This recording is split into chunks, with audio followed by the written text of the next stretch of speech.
Muito bem, começamos falando de saúde. Estou aqui com meu amigo Dr. Rogério Silva, cardiologista, que vai nos explicar um pouco, gente, sobre esses dados alarmantes.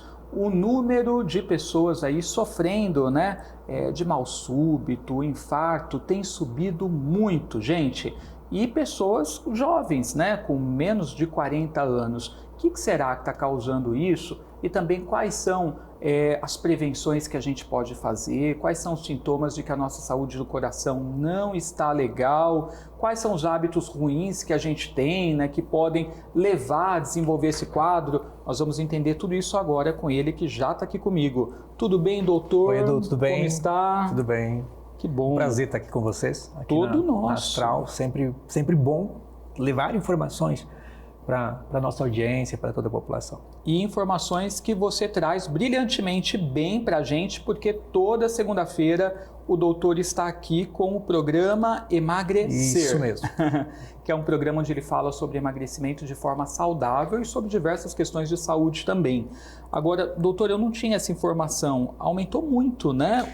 Os Sim, Edu. casos. Infelizmente, nós tivemos aí nas duas últimas décadas um aumento estratosférico, posso classificar dessa forma, de mais de 150% na incidência de novos casos de infarto, em especial com pessoas com menos de 40 anos de idade. Isso para a gente que é da área de saúde, que é da cardiologia, eu que trabalho com cardiologia e emagrecimento, vem uma preocupação muito maior. Porque normalmente os infartos ocorrem em pessoas mais velhas, acima dos 45, 50, 60 anos. E nós estamos vendo essa mudança desse paradigma. E isso, infelizmente, está ocorrendo e os dados, sem dúvida, estão ainda subnotificados. É bem provável que nós tenhamos, sim, um aumento real muito maior do que isso. Os dados que nós temos, esse aumento está em 152%, é isso? 158%. 158%. Comparado aos últimos 20 anos que nós tivemos aí desde a década aqui de 90, década de 2000 para cá. Nos últimos 20 anos, 2005 para cá, houve esse aumento aí estratosférico da incidência de infartos em pessoas mais jovens. E esses índices é possível que ainda sejam maiores, né? Sem dúvida. Uma vez que a grande maioria dos dados hoje eles são coletados da rede pública. Nós não temos uma coleta eficiente dos dados das redes privadas. Então, sem dúvida, isso está subnotificado. Com certeza nós temos aí um aumento muito maior do que está sendo vinculado aí na mídia. Agora, doutor, quais são as possibilidades de explicação para isso? O que está levando esse aumento? É o estilo de vida das pessoas mais jovens? O que seria? Edu, sem dúvida, eu acho que uma palavra resume: mudança de comportamento. Que aí envolve a mudança do estilo de vida das pessoas, desde os hábitos alimentares, tabagismo, sedentarismo e obesidade. Nós tivemos um aumento de mais de 100%, por exemplo, da obesidade, se nós compararmos os dados da década de 80 para os dias de hoje. E a obesidade ela acaba sendo um fator de risco importante para a pressão alta, que é talvez o fator de risco mais importante para infarto, para aumento do colesterol, que é o fator de risco também muito importante para infarto. E aí quando você coloca tudo isso dentro de um balde e mistura, né, somado ao aumento do estresse, o aumento da ansiedade, hoje o Brasil é o país mais ansioso do mundo. Ah, é? O país mais ansioso do mundo. Então, quando você soma estresse, ansiedade, hoje no Brasil, 73% da população brasileira vive com sinais e sintomas de estresse. 30% da população brasileira se descreve como acometida por um estresse limitante. E 9% da população brasileira, hoje, nos dias atuais, sofre com uma ansiedade patológica.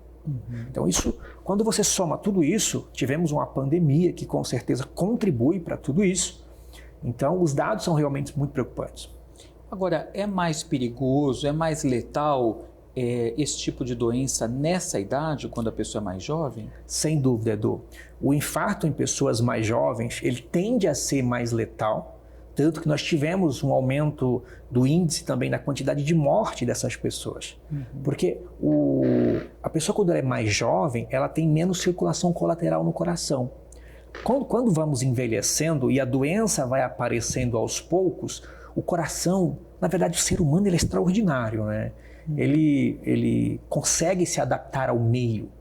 E o coração não é diferente. Então, quando você vai envelhecendo e a doença vai aparecendo aos poucos, os vasos do coração ele vai criando como se fossem novos caminhos, caminhos novos. Então, quando você infarta, fecha totalmente uma artéria, existem outras artérias menores que conseguem suprir isso.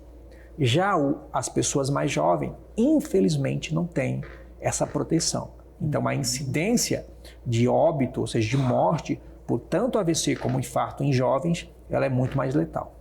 E quais podem ser sinais que não está legal a saúde do coração? Existe alguma sinalização, alguma coisa que a gente pode ficar atento? Existe sim, Edu, sem dúvida. Para as pessoas que já têm fator de risco, por exemplo, quem é sedentário, ou seja, quem não faz no mínimo 150 minutos de atividade física por semana, essa pessoa já tem que começar a se preocupar. Quem está acima do peso, seja sobrepeso ou obesidade, e hoje nós temos 60% da população. Tem pesquisas que falam 57%, outras falam 60,3%, mas aproximadamente 60% já é um fator de risco. Quem fuma, quem está muito estressado, quem está muito ansioso, quem não dorme direito.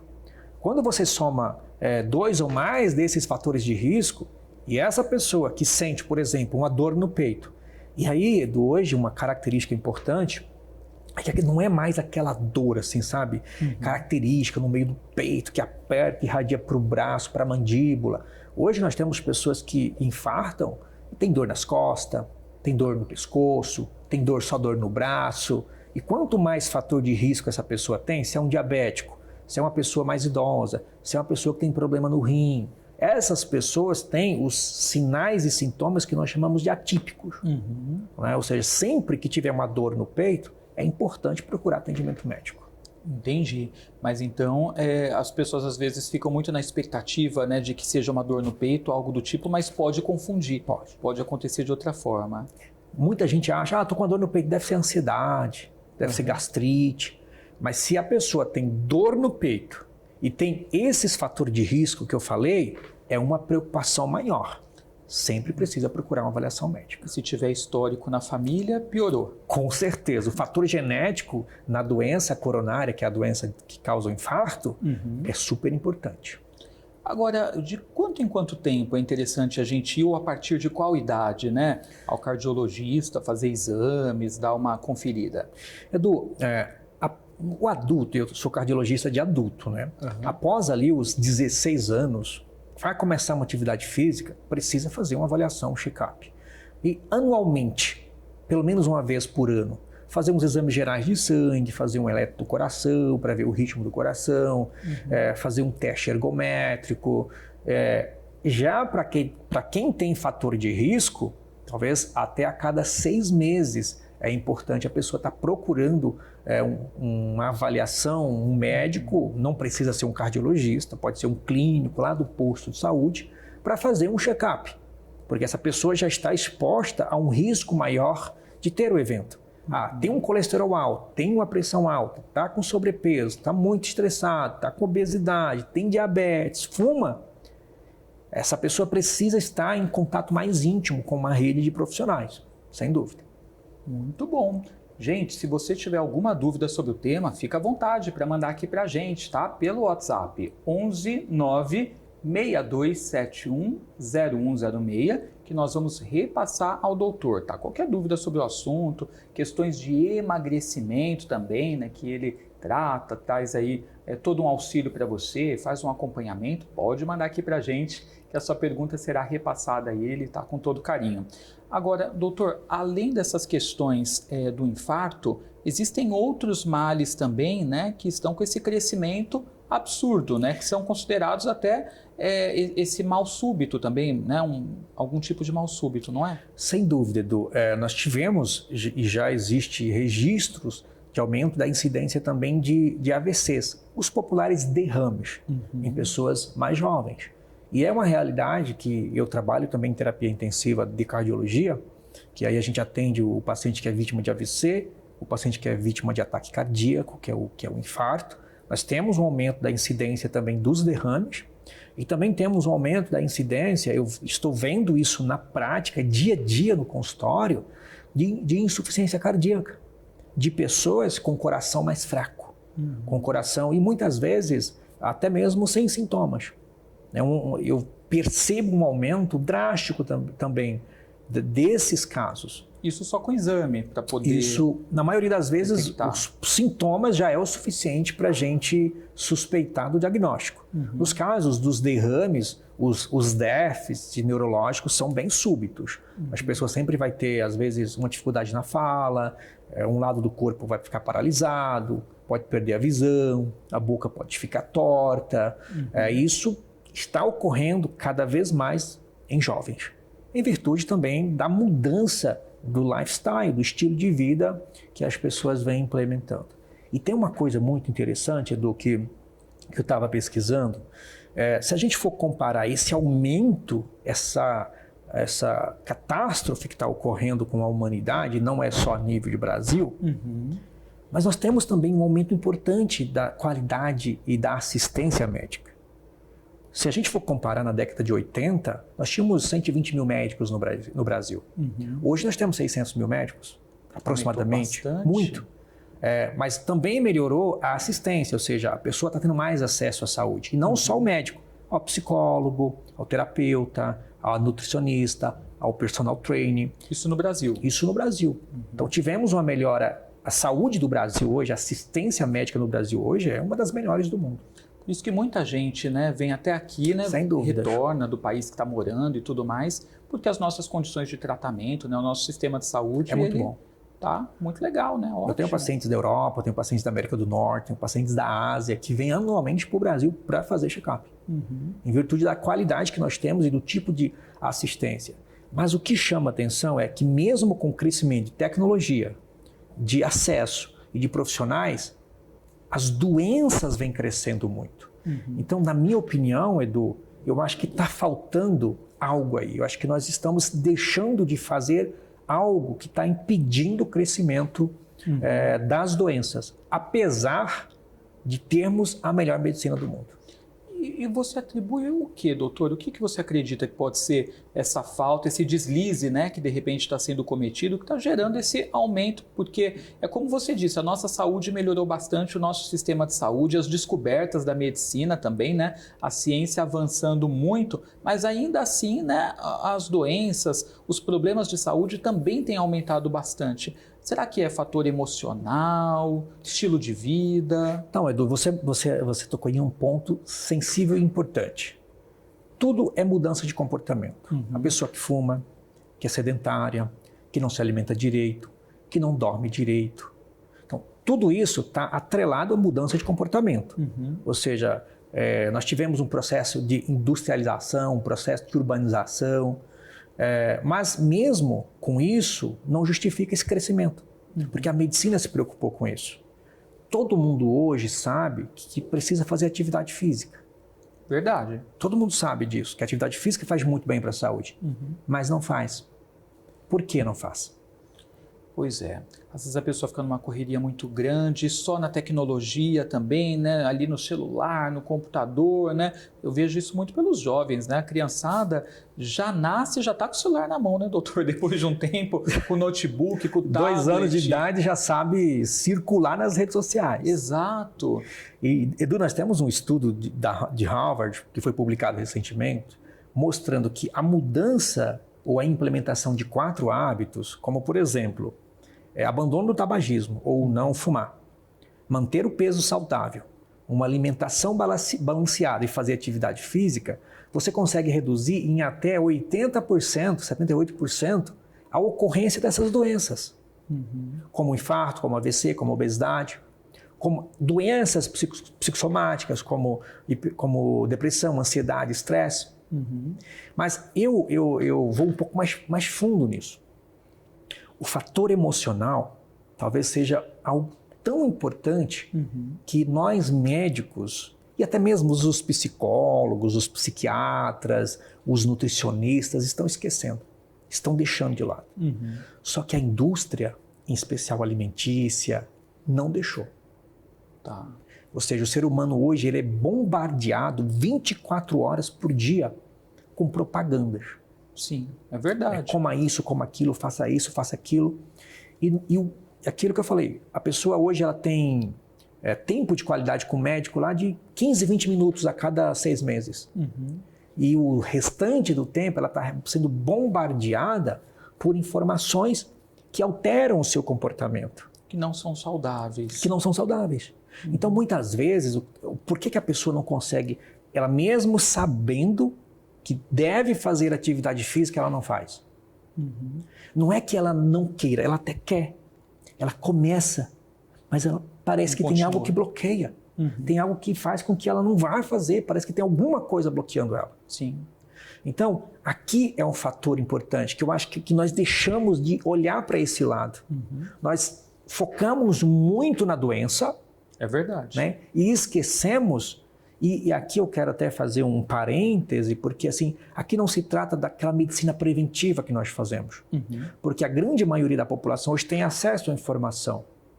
Ela sabe, na maioria das vezes, o que pode comer, o que não pode, quantas horas tem que dormir, que tem que fazer atividade física, que tem que fazer o check-up. Só que falta um fator motivador que faça com que ela vá lá fazer isso. Porque a impressão que dá é que ela passa tudo na frente, né? Ela dá prioridade para outras coisas. Exatamente. Ela fica ali apagando incêndios durante o dia, preocupada com o dinheiro, com as finanças, com questões familiares, né? Afetivas, e ela acaba não priorizando. A gente não tem uma campanha, um incentivo tão forte, né? Assim, tantas propagandas, tantas informações sendo disseminadas o tempo todo, que nos motive na mesma proporção que a gente tem de informações que é para a gente consumir coisas erradas, alimentações ruins, né? Alimentos ruins. Sim. Então é desproporcional essa balança. Sem dúvida. Então, nós somos bombardeados, para você ter uma ideia hoje, Edu, eu sou pós-graduado em neurociência e psicologia, então eu estudei muito e estou buscando muito conhecimento nessa área. O ser humano hoje, ele passa uma média de 16 horas por dia acordado. Dessas 16 horas por dia, 90% de todos os pensamentos que ele tem são subconscientes. Apenas, em média, 5 a 10% são conscientes. E esse subconsciente vem de onde, esses pensamentos? Do que ele vê, do que ele ouve, das experiências que ele teve, dos aprendizados que ele teve. Então, se ele é bombardeado 24 horas por dia com informação, com audição, com sentimentos que não tem nada a ver com a saúde que ele precisa ter, com os hábitos, com o lifestyle que ele precisa ter, então é uma balança desleal. É verdade, literalmente totalmente desproporcional. Totalmente desproporcional. Porque a gente vai absorvendo tudo quanto é informação negativa, como que manda é o subconsciente, né? Na maioria das vezes. Exato, fica acontecendo essas projeções negativas e a gente vai se guiando por esse tipo de comportamento, né? Então, na verdade, o ideal é que as pessoas colocassem mais atenção, né, na saúde mental delas também, psicológica, cuidar mais das emoções, dos sentimentos, porque também iria ajudar em muita coisa, né, doutor? Não, sem dúvida. Eu falo que as emoções que governam a humanidade. Se você for ver pesquisas hoje na área de marketing e compra, por exemplo, 90% a 95% das decisões de compra que você tem hoje são emocionais. São emocionais. Então, a grande maioria das decisões que você toma na vida é motivada por um fator emocional. Se você tem emoções doentes, como que você vai tomar decisões boas? Pois é. Então, o importante é a gente cuidar mais das nossas emoções, cuidar melhor delas e buscar também uma motivação, aquela força, a gente se policiar em relação a isso e buscar dar vazão, porque naturalmente a sensação que dá é que somos programados para falhar do ponto de vista psicológico. Estamos sendo programados literalmente para falhar. Inclusive, recentemente, você e a nossa audiência deve ter ouvido falar aí de uma nova classificação, que é o brain rot, que é o cérebro doente. Né? E eu falo assim, isso é o que está acontecendo já. Eu fiz uma avaliação estatística pegando dados, por exemplo, eu peguei dados sobre doença cardiovascular, hipertensão, são 12 doenças.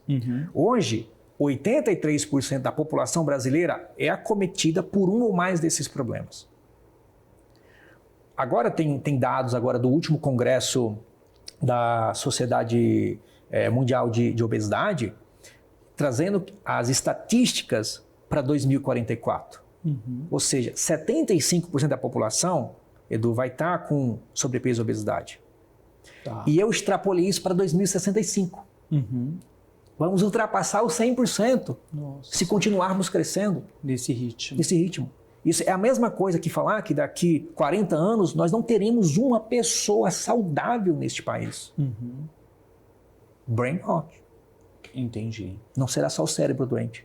E o cérebro doente, Edu, um cérebro doente não ama, não pensa, não adora a Deus, não cuida do corpo, não cuida de absolutamente nada. Não zela pela espiritualidade, nada.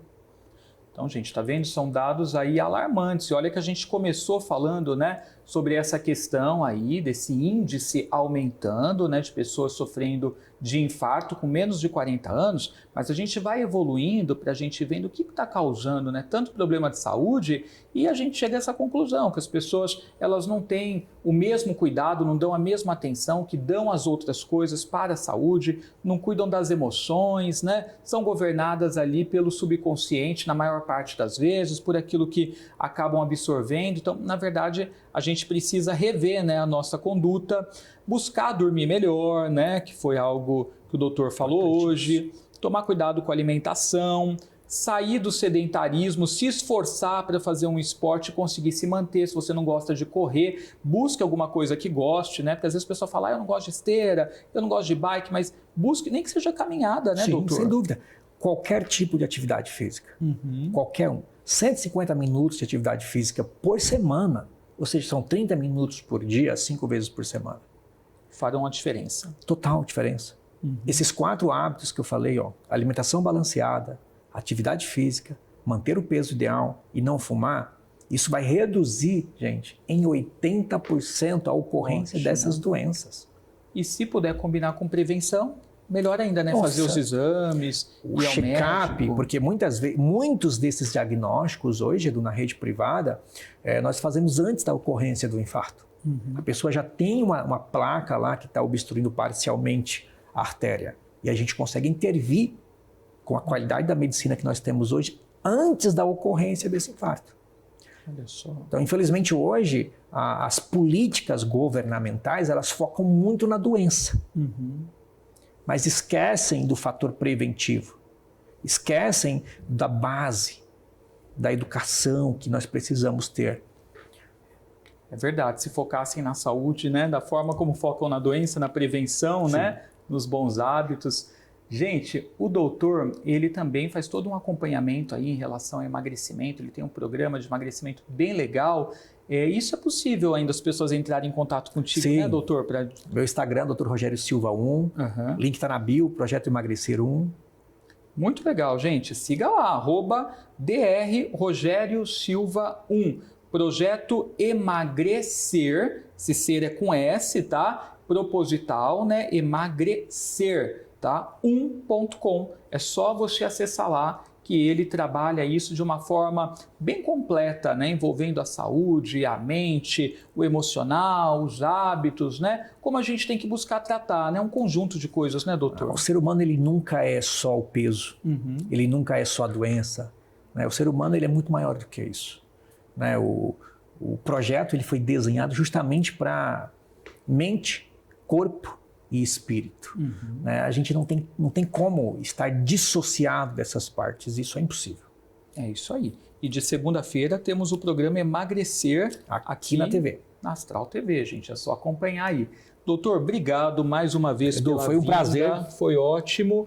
Você volta aqui, né, em breve. Com certeza. Estará com a gente de novo. O doutor está aqui com a gente, pelo menos mensalmente, ele estará aqui com você, sempre comentando o que está acontecendo, né, atualizando a gente sobre esses dados e nos ajudando a cultivar hábitos melhores, a rever nossa postura para que possamos ter longevidade.